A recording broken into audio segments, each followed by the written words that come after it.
Optimus Primal. Kung kayo ay mga Beast Wars fans, for sure, familiar kayo lahat sa kanya. Maximals are descendants of Autobots, and based sa aking research, it seems like Optimus Primal is actually a direct descendant of Optimus Prime as well.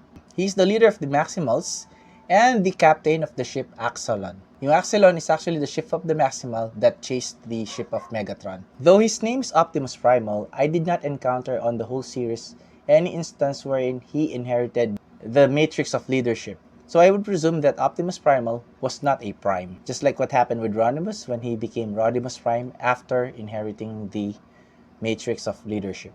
Compared kay Optimus Prime, si Optimus Primal is actually a good leader as well, ang prinsipyo. However, with characters-wise, it seems like he is more leaning towards a more comedic part. Siguro dahil sa medyo ginawa nilang comedy yung portion that his alternate mode is a gorilla. So in the Beast Wars franchise, Optimus Primal actually has 4 forms. The first one is this one. Ang kanyang beast mode is actually totally beast-like. It doesn't have any clue that he is actually a mechanical being as well. Ang second form is actually a Transmetal 1.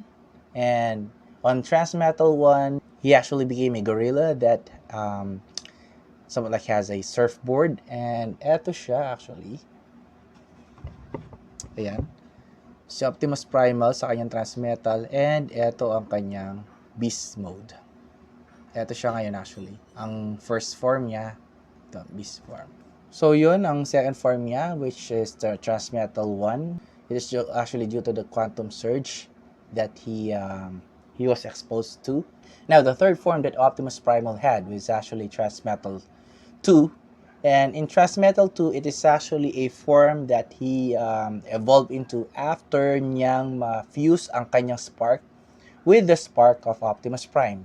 Dahil nga napag-alaman nila, balak wasakin ni Megatron ng Predacons si Optimus Prime bago siya ma-activate in the future. To prevent that from happening, finuse niya ang kanyang spark with the spark of Optimus Prime.